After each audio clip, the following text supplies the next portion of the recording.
Quero convidar você a abrir a palavra de Deus no Evangelho conforme João, capítulo 5. Nós vamos proceder à leitura do verso 1 ao 18. Evangelho segundo João, capítulo 5, 1 a 18. Vamos colocar-nos em pé, com muita atenção, acompanhar a leitura bíblica. João 5, 1 a 18. Diz assim a palavra de Deus: passadas estas coisas, havia uma festa dos judeus e Jesus subiu para Jerusalém. Ora, existe ali, junto à porta das ovelhas, um tanque chamado em hebraico Betesda, o qual tem 5 pavilhões. Nestes jazia uma multidão de enfermos, cegos, coxos, paralíticos, esperando que se movesse a água. Porquanto um anjo descia em certo tempo agitando-a, e o primeiro que entrava no tanque, uma vez agitada a água, sarava de qualquer doença que tivesse. Estava ali um homem enfermo, havia 38 anos. Jesus, vendo-o deitado e sabendo que estava assim há muito tempo, perguntou-lhe: queres ser curado? Respondeu o enfermo: Senhor, não tenho ninguém que me ponha no tanque quando a água é agitada, pois enquanto eu vou, desce outro antes de mim. Então lhe disse Jesus: levanta-te, toma o teu leito e anda. Imediatamente o homem se viu curado e, tomando o leito, pôs-se a andar, e aquele dia era sábado. Por isso disseram os judeus ao que fora curado: hoje é sábado e não te é lícito carregar o leito. Ao que ele lhe respondeu: o mesmo que me curou me disse: toma o teu leito e anda. Perguntaram-lhe eles: quem é o homem que te disse: toma o teu leito e anda? Mas o que fora curado não sabia quem era, porque Jesus se havia retirado por haver muita gente naquele lugar. Mais tarde, Jesus o encontrou no templo e lhe disse: olha que já estás curado, não peques mais, para que não te suceda coisa pior. O homem retirou-se e disse aos judeus que fora Jesus quem o havia curado. E os judeus perseguiam Jesus porque fazia estas coisas no sábado. Mas ele lhes disse: meu pai trabalha até agora e eu trabalho também. Por isso, pois, os judeus ainda mais procuravam matá-lo, porque não somente violava o sábado, mas também dizia que Deus era seu próprio Pai, fazendo-se igual a Deus. Seja Deus servido pelo seu Espírito a iluminar o nosso coração. O Espírito inspirou o registro sagrado, protagonizou os eventos aqui narrados. E é Ele quem vai iluminar os nossos olhos e o coração para compreendermos a vontade de Deus. Amém. Vamos assentar. A igreja está aqui porque o Senhor a constituiu. Acabamos de ouvir algumas canções e hinos que marcam de maneira bastante forte esta obra do Senhor. Nós estamos aqui por causa do amor de Deus, do grande amor de Deus. Deus amou a você de tal maneira que deu o seu Filho unigênito, para que você, crendo nele, não pereça, mas tenha vida eterna. Você conhece esse versículo desde muito tempo. Ninguém tem maior amor do que este, de dar a alguém a própria vida em favor dos seus amigos. Deus é seu amigo. E você é chamado frequentemente a desfrutar desta amizade, a ser amigo de Deus também. Mas nós vivemos num mundo que não é nada amigo, um mundo que não nos ama, um mundo que nos odeia, um mundo que quer nos ver na pior, um mundo que nos confronta com a realidade de crermos e aceitarmos o amor de Deus. Este mundo é marcado por imensas contradições. Um mundo em que as coisas se apresentam de uma maneira avessa, invertida.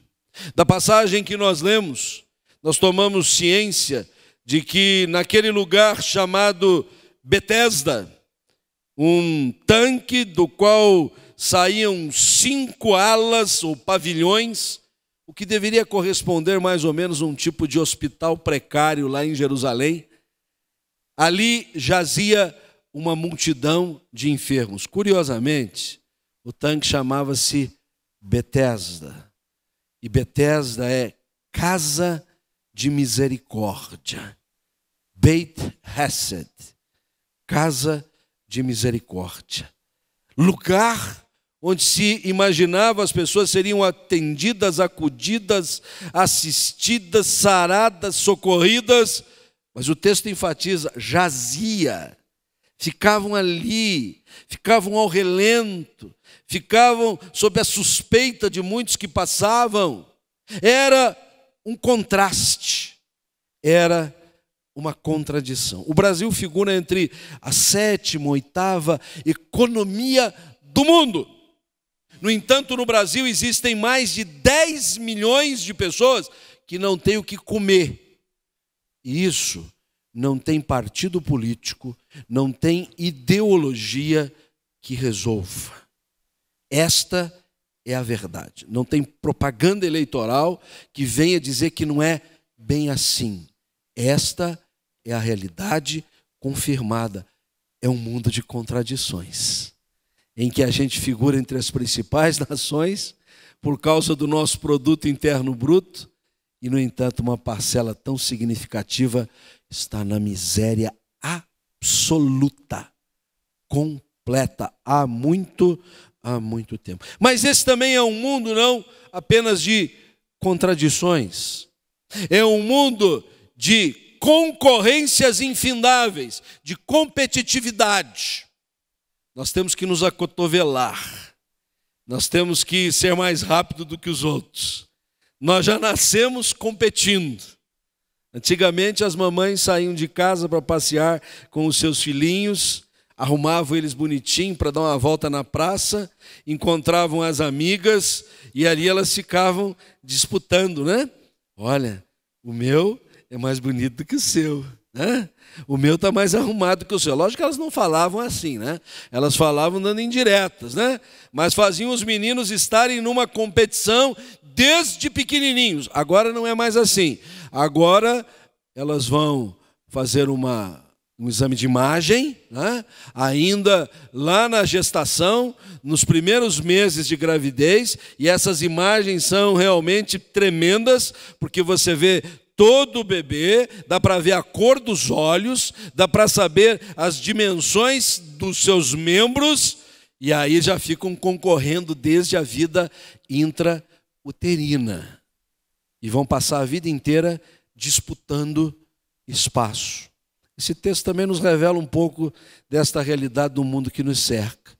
Este homem que interage com o Senhor Jesus, cujo nome não sabemos, cuja linha de família também não nos é relatada, ele estava ali há um tempo considerável, e quando Jesus lhe pergunta, você quer ser curado? Ele diz, eu não consigo. Porque esse negócio aí do anjo que vem de vez em quando aqui, agita a água, e o primeiro que pula lá dentro é curado, como é que eu vou concorrer com os outros? O cego corre mais depressa do que eu, o mudo corre mais depressa do que eu, o surdo chega antes que eu não consigo competir com eles. Eu estou ficando para trás. Muitos de nós já nos sentimos assim. Ficamos para trás. Não passamos no concurso, perdemos o emprego, nossa oportunidade de melhorar de vida foi deixada para trás, porque é um mundo de concorrências. Um mundo de contrastes, de contradições, um mundo de concorrências, de competitividade, mas um mundo de conflitos insanáveis. E nisso também o texto bíblico nos apresenta um pouco desta realidade do nosso mundo.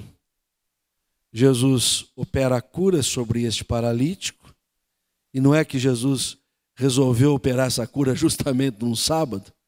E quando religiosos daquela época descobriram que o homem que pecava carregando a sua caminha, e aí ele diz, mas eu não estou só carregando a minha caminha, é que eu fui curado. E quem te curou?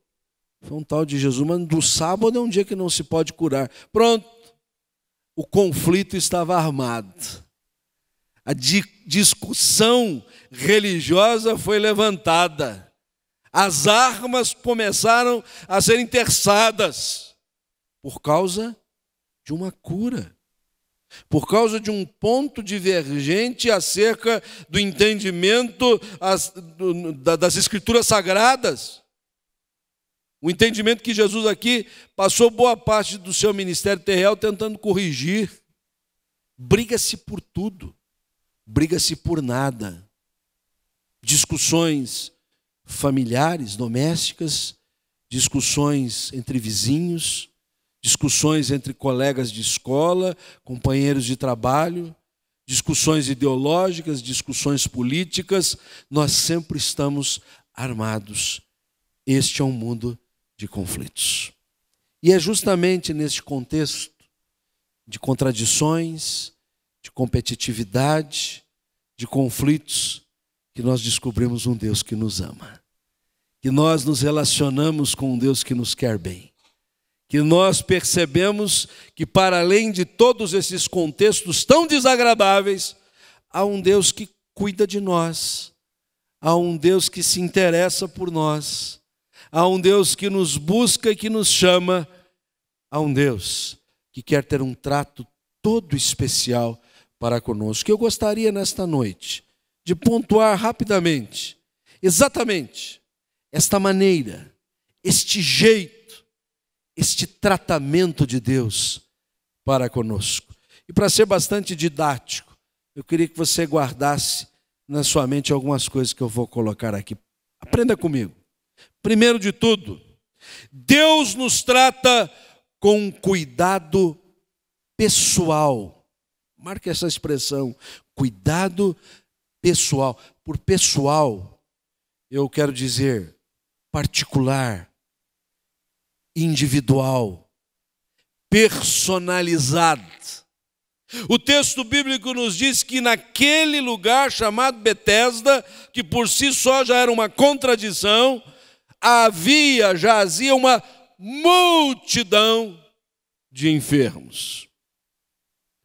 Nós não estamos aqui propriamente numa multidão, mas é um grupo considerável. Há muita gente aqui. Eu sei que vocês gostariam até que tivesse mais gente. Estão trabalhando para isso. Estão empenhados nisso. E nós não devemos perder de vista que quanto mais gente, melhor.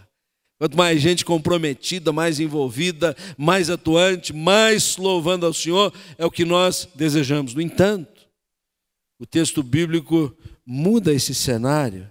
E no versículo 5 nós lemos: estava ali um homem enfermo. Observe bem a construção da narrativa bíblica. Ela primeiro nos diz que no lugar de contrastes jazia uma multidão de enfermos. Como que dizendo, é uma massa. Mas o Senhor Jesus pôs os olhos sobre um enfermo. Nós somos muitos aqui, mas tenha certeza de uma coisa: os olhos do Senhor estão voltados para você. O coração de Deus está focado em você. Deus agora não está preocupado com todos, está interessado em você.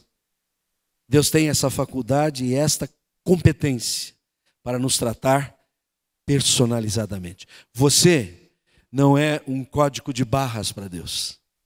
Você não é um QR para Deus. Você não é o número do seu CPF, as múltiplas senhas que você tem que ter na cabeça para poder acessar tanta coisa. Você é um ser, você é uma pessoa, você tem uma história, você tem sonhos, você tem anseios, você tem angústias, você tem dúvidas, você tem situações muito peculiares, as quais Deus quer tratar de uma maneira muito íntima, muito próxima. Deus não está vendo você na massa, na multidão, no grupão. Ele está vendo você particularmente. Ele quer tratar com você nesta intimidade. Ele quer que você reconheça este cuidado pessoal que Ele tem com você, para que você também possa desfrutar de um Deus que é pessoa, de um Deus que é ser pessoal. O nosso Deus não é um ser divino longe lá no céu, sem se importar conosco, como diz a música do Kurt Kaiser. Deus é o Deus que se interessa por nós. Deus não está indiferente às nossas lutas. Deus sabe o que passa conosco. Hoje pela manhã nós tratamos do tema da compaixão, da misericórdia. E para abrir a necessidade de que nós precisamos ser compassivos, precisamos trabalhar por ser uma igreja compassiva, nós aprendemos que Jesus, primeiramente, se compadeceu de nós. Deus se compadece de nós. Deus tem misericórdia de nós. E Ele nos trata de uma maneira pessoal. Ele tem um cuidado pessoal para conosco. Mas há uma segunda coisa que eu gostaria de levantar nesta passagem sobre o cuidado divino. O tratamento de Deus para conosco neste contexto de um mundo de contradições, de um mundo de concorrências, de um mundo de conflitos. Deus nos trata com cuidado pessoal, mas nos trata com muita prontidão, com uma atenciosa prontidão. Já que você guardou a palavra pessoal, agora guarde a palavra prontidão. Impressiona-nos profundamente que aquele paralítico estava naquela condição há 38 anos. Quantos anos a igreja está fazendo? 39. O que você estava fazendo em 1976? Você lembra? Hoje uma pessoa aqui me abordou e disse: pastor, eu estava aqui na fundação da igreja, mas eu era bem pequenininha, tá? Não dê muita idade para mim, né? Talvez você até fosse um dos pequenininhos aqui, mas muita gente não estava aqui. Quanta coisa você fez de 1976 para cá, não é verdade? Alguns de vocês eram muito pequenos, cresceram, formaram-se, casaram-se, tiveram filhos, já deu até para ter neto, né? E quem já estava mais avançado já está nos bisnetos. E alguns o Senhor já chamou para a glória. Esta é a nossa jornada. Quanta coisa aconteceu. Em 38 anos este homem ficou ali. Não se mexia muito. Dependia dos outros. Traziam-no, levavam-no. Dependia completamente do auxílio alheio. Uma história estática. Uma vida parada. Uma vida que só ficava observando o ir e vir das pessoas. Meio monótono, né? Meio chato. O texto apresenta esta realidade. Mas salta aos olhos que quando Jesus lhe pergunta se você quer ser curado, e ele diz: eu estou nessa concorrência, não consigo chegar lá. Jesus diz assim: o negócio não é esse, vamos ao que interessa. Versículo 8, então lhe disse Jesus: levanta-te, toma o teu leito e anda. E aí o advérbio que começa o versículo 9 impressiona-me. Imediatamente. Imediatamente, o homem se viu curado. Deus nos trata com uma atenciosa prontidão, de tal sorte que quando nós o buscamos, Ele não volta as costas para nós e diz: volte amanhã, amanhã eu vou cuidar de você, hoje eu não tenho tempo para você. Deus nos trata prontamente de tal sorte que quando nós buscamos a sua face em oração, a Bíblia diz: crede que recebestes. Ó, pastor, eu tenho orado, mas eu acho que não funciona bem comigo isso, porque, olha, tem um tempão que eu estou orando por determinada coisa. Eu quero dizer para você que o seu pedido já foi atendido. O seu pedido foi atendido na primeira vez que você orou. E você não deve parar de orar, porque a Bíblia diz que nós devemos orar vigiando com ações de graças. O tempo inteiro agradecendo a Deus. Senhor, eu já te pedi, eu quero te agradecer, porque eu sei que o Senhor já respondeu a minha oração. É fato que a resposta de Deus necessariamente não coincide com as nossas expectativas. Porque nós não sabemos orar como convém. Que muitas vezes nós pedimos mal para esbanjarmos nas nossas paixões. Nós precisamos aprender a pedir conforme a vontade de Deus. Mas a bênção é que quando nós pedimos do jeito que tivermos pedido, o Espírito Santo intercede por nós com gemidos inexprimíveis. Então o Senhor já traduz a oração. Quando nós oramos, há duas pessoas da Trindade envolvidas na nossa oração, porque nós oramos em nome de Jesus, o Filho de Deus, e o Espírito Santo intercede por nós, ele que é a terceira pessoa. Oração desse jeito, se não for atendida, nada vai ser atendido. Imediatamente, prontamente. Você está aqui nesta noite buscando a face do Senhor. E talvez você mesmo veio sobrecarregado com situações particulares, dúvidas, angústias, pesares, dores, lutas. E já houve oportunidade para você até colocar no altar do Senhor as suas lutas. Eu quero dizer com muita segurança, à luz da palavra do Senhor, imediatamente o Senhor já tem atendido a sua necessidade. Você pode não ter uma percepção da concretude do que isto significa, mas o Senhor já está respondendo. O Senhor já está agindo. E talvez vai haver um momento em que você vai ter a percepção completa. Não importa. O que importa é que o nosso Deus não fica nos mandando para o fim da fila. O nosso Deus não fica postergando a sua bênção. O nosso Deus estende a sua mão e nos ajuda. O nosso Deus nos acode nas nossas situações adversas prontamente. Esta é a vantagem de servir a um Deus maravilhoso. Um Deus que nos ama profundamente. Um Deus que não faz troça conosco. Um Deus que não abusa de nós, como os deuses mitológicos dos egípcios, dos gregos, dos romanos, dos indianos. Não. O nosso Deus é sensível à nossa voz. Voz, às vezes, silente. Nem conseguimos esboçar uma palavra, mas a nossa oração já está atendida. Como Deus trata de nós, como Deus cuida de nós, com cuidado pessoal, com atenciosa prontidão. Mas em terceiro lugar eu quero afirmar que Deus também nos trata com o seu divinal poder. Pessoalmente, prontamente, poderosamente Deus age sobre nós. É muito interessante a maneira como se desenvolve o conflito de Jesus com os judeus, os religiosos daquela época, acerca da perspectiva do sábado. O sábado foi feito para o homem, não o homem para o sábado.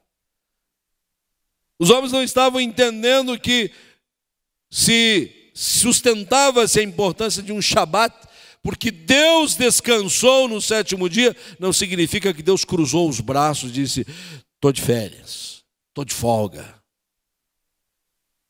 Nós deixamos um dia os labores rotineiros para servirmos a Deus na sua casa, para darmos uma atenção melhor para a nossa família, mas não significa ficarmos absolutamente relaxados. Mas o argumento de Jesus é cabal, porque Jesus, então, para não ter mais dúvida, ele diz: meu Pai trabalha até agora, e eu trabalho também. E aí a ira, a indignação dos judeus se elevou à enésima potência, porque agora piorou. Ele está se igualando a Deus, chamando-se Filho de Deus. E isso é tremendo nesta passagem. E às vezes nos escapa. Mas está aqui exatamente para a gente não esquecer.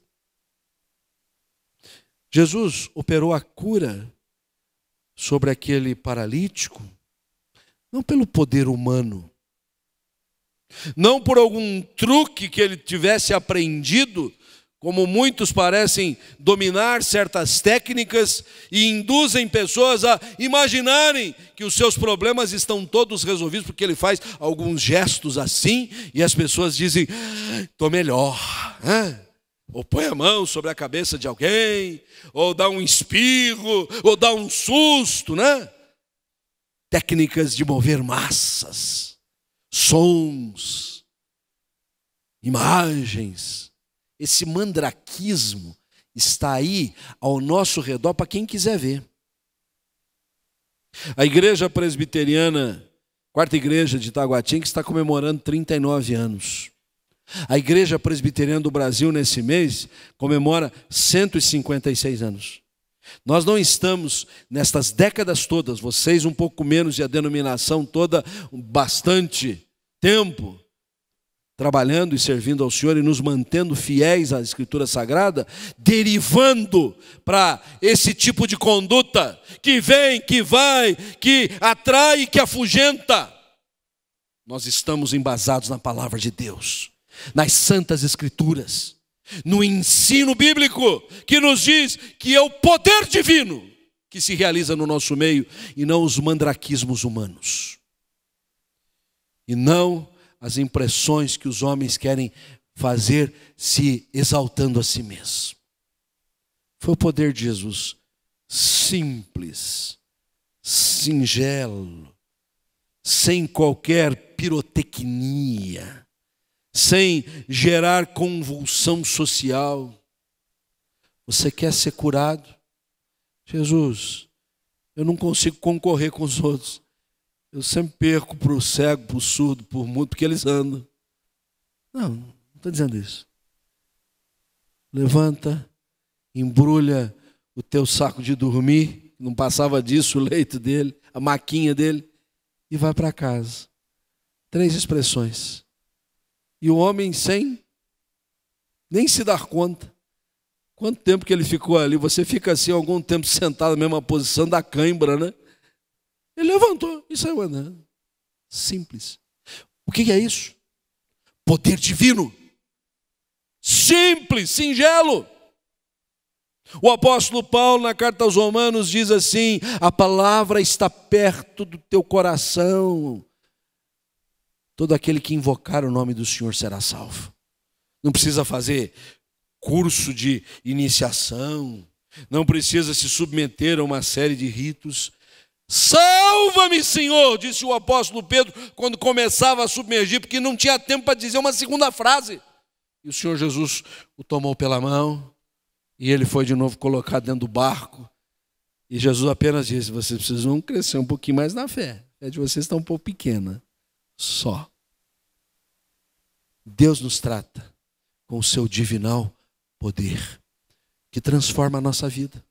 Transformou a vida deste homem, mudou a sua história, como o evangelho que nós acolhemos no nosso coração, que mudou a história da nossa vida, de alguns que estão aqui mais recentemente, de alguns há tanto tempo que a gente até esquece. Como teria sido a sua vida se você não tivesse tido contato com o evangelho? Onde é que você estaria hoje? Porque o evangelho é o poder de Deus para a salvação de todo aquele que crê. Deus trata conosco com cuidado pessoal, com atenciosa prontidão, com o seu divino poder. Mas por fim, eu quero afirmar à luz dessa passagem que Deus nos trata visando a perfeição. Ele nos aperfeiçoa, Ele nos aprimora, Ele trabalha a inteireza do nosso coração. Houve 2 encontros de Jesus com o paralítico. O primeiro, aquele à porta das ovelhas, naquele grande ambulatório público de condições tão contraditórias, chamado Betesda. Daquele encontro saiu um homem que agora podia andar sobre os seus artelhos. Uma pessoa que firmava os seus membros inferiores como há quase 4 décadas não fazia. Mas Jesus teve um segundo encontro com esse homem, foi lá no templo. Um encontro que deu a oportunidade de ele conhecer quem é que tinha curado ele. Mas quando Jesus o avista, Jesus não perde tempo, não cria caminhos para saber coisas que não interessavam. O texto não registra que Jesus chegou para ele e disse assim: está firme aí? Está andando bem? E aí, os joelhos estão bem flexíveis? Você consegue levantar a perna para trás já? E aí, está mais satisfeito? Foi lá em casa, viu a família? Viu agora as coisas mais de cima? Como é que Jesus o abordou neste segundo encontro? Versículo 14. Olha que já estás curado, não peques mais, para que não te suceda coisa pior. Meus irmãos, o maior problema da humanidade não é que não vai ter comida para todo mundo.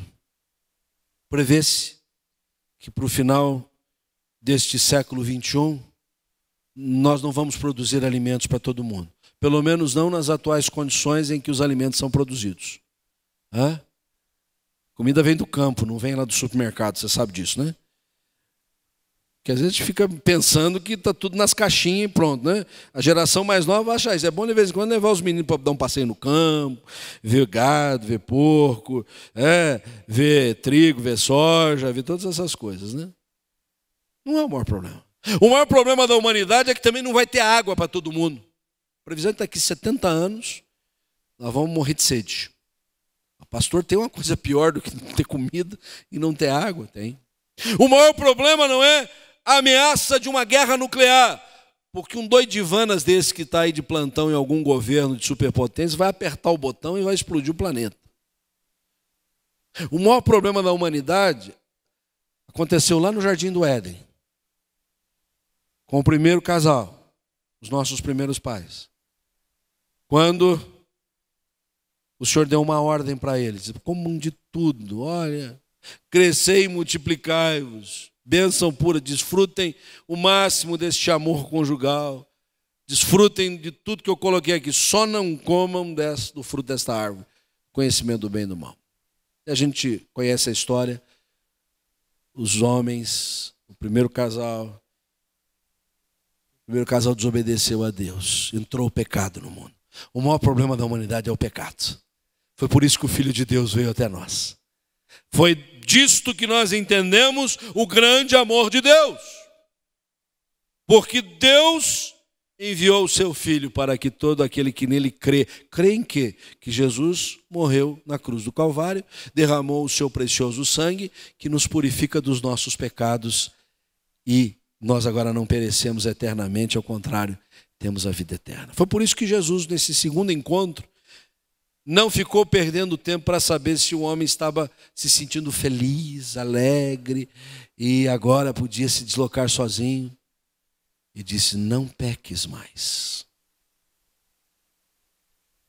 Meus irmãos, o cuidado de Deus para conosco tem esse objetivo: que nós vivamos uma vida de santidade, que nós desfrutemos da absoluta comunhão com o Senhor, que nós sejamos lavados, purificados dos nossos pecados, e por isso o culto sempre nos dá a oportunidade de confessá-los, mas não estamos adstritos ao momento do culto para confessar os pecados, porque pecamos por palavras, por gestos, por pensamentos, e precisamos a todo momento estar vigiando para que o sangue precioso do Senhor Jesus esteja nos purificando. Não alcançamos a impecabilidade.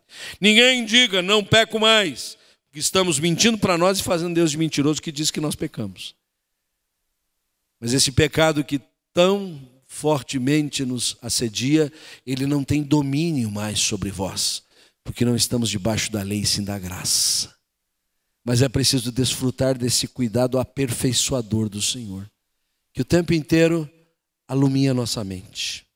Não permitamos que o nosso coração fique cauterizado, insensível, não nos dando conta de que algumas vezes, e se não muitas vezes, nós temos derivado para atitudes, comportamentos que não compõem o propósito de Deus para a nossa vida. Ao contrário, quando advertidos pela obra do Espírito que age dentro do nosso coração e pela Escritura Sagrada de maneira objetiva, nos alerta acerca disso, voltemos para o trilho certo, não nos desviando nem para a direita, nem para a esquerda, porque nisto reside a vida, porque nisto reside o sentido da vida, porque nisto nós temos absoluta comunhão com o Senhor, porque nisto nós entendemos o significado da nossa existência. Nós estamos aqui porque Deus nos ama.